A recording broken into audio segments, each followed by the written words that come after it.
Hello, YouTube. It is SWGoH's #1 advanced fan here, Mr. McClunky, and today I've got another video for you. This one was actually a video suggestion submitted by my buddy Vanced, so I'm going to be running through the top 10 best SWGoH tunes here for you today. So without further ado, let's get started.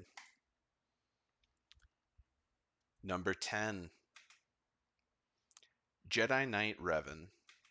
Revan is the main character of KOTOR, or should I say GOATOR, because that was a good game. He's been good for like 5 years, which is 4.5 years more than most marriages, and he has a purple lightsaber. Number 9, Dash Rendar. So Dash is our low poly king. He makes 90% cooler the scoundrel team and 300% more explosive. He is pure nostalgic. Number 8, we have Kylo Ren unmasked, and he has taunts, stuns, and emotional damage. He doesn't die usually, and he shops at Hot Topic. Number 8. For number 8, we have Mon Mothma, and pacifist characters in SWGoH I think are actually pretty cool. Oh, hold on a second. I have got to do my Fleet Arena battles here. Let me do this real quick, and then we'll get back to the list. All right, so I'm running the Executor lineup here against my opponent's Leviathan. I like to use the Mark 6 Infiltrator strat. So what I'm going to do is open up with the AoE, and then I'm going to switch over here and just try and get some of those early stacks of Breach. That way I can kind of race to ultimate before he gets a chance.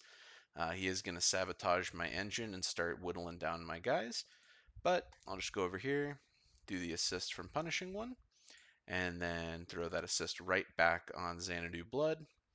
Alright, I have almost got Sith Fighter out, and let's see, didn't quite finish him off, but I did inflict breach, so I'll be able to finish him off on Xanadu Blood's turn. There we go.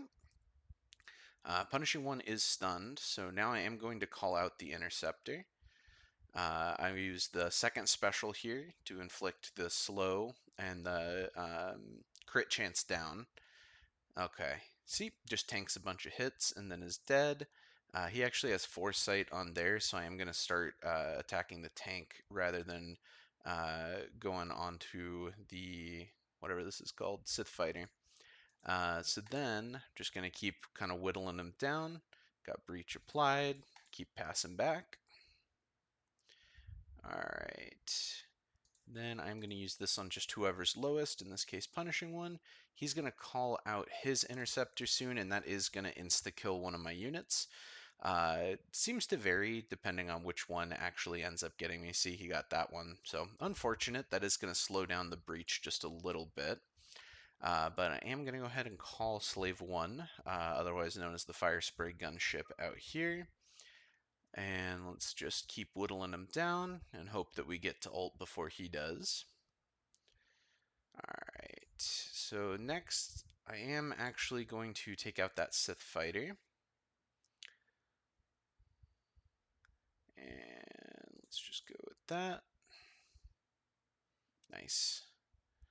Alright, let's start working on the Interceptor. Okay, sabotaged my hangar, but we're good. We should have, there we go, Executor. Got him. Alright, so from here I can basically put this on auto and get back to the tier list. Let's just make sure that this is a victory here. Okay, cool.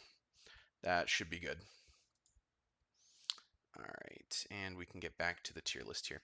So I think the pacifist characters in SWGoH are really cool. I think it's a very unique and interesting mechanic. I really liked her in Andor Season 2. It was a pretty cool plotline getting to see and explore more of Mon Mothma. She is friends with Rebel Trooper and can summon him using one of her special abilities, which is pretty cool. Number 7. Number 7, we have Son Don from Star Wars The Holiday Special. He was played by Art Carney. He has just about anything a man or Wookiee could want. He's not in the game per se, but we can dream. Number 6. So for number 6, we have Wat Tambor. And Wat Tambor, I again think pacifist characters in SWGoH are pretty cool. He does give out gadgets like Oprah, and he is kind of plug and play into quite a few interesting teams, but usually he does end up going with Sith Eternal Emperor. And he does speak in dubstep. Number 5. Number 5 is the Executor. As you saw earlier, the Executor is the fleet that I do use in Fleet Arena, so I did want to give a shout out to my boy Admiral Piet.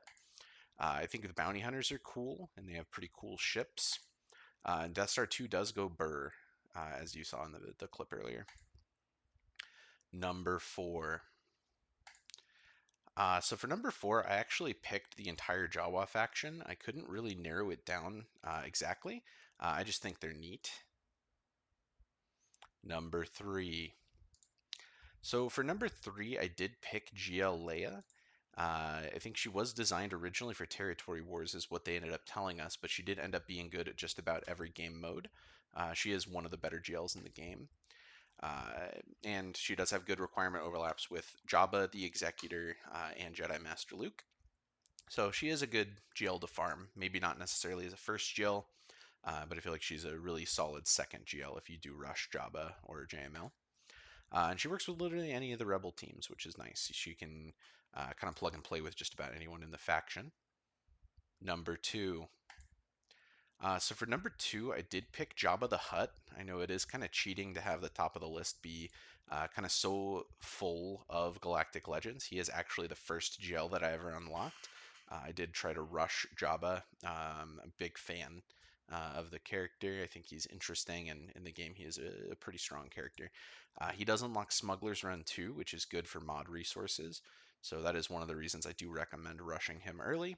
And then, as Diego Luna did say, Jabba does have a very unique texture. I would like to touch him and to feel what he feels like it's the texture. Honorable mentions. So for honorable mentions, I did choose first and foremost Jar Jar Binks. It is my friend Egnard's favorite. His tongue does taste like strawberry, which is a huge plus. And unfortunately, he is not in the game yet, but we can dream. Let's keep on dreaming, eggs. Next honorable mention is Lord Vader. This is my buddy Vance's favorite.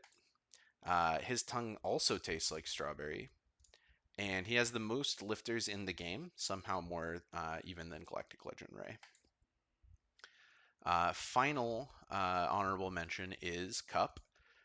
He is Reddit's favorite, and he is an absolute legend. He has never been used in the history of the game, but he is still incredibly beloved.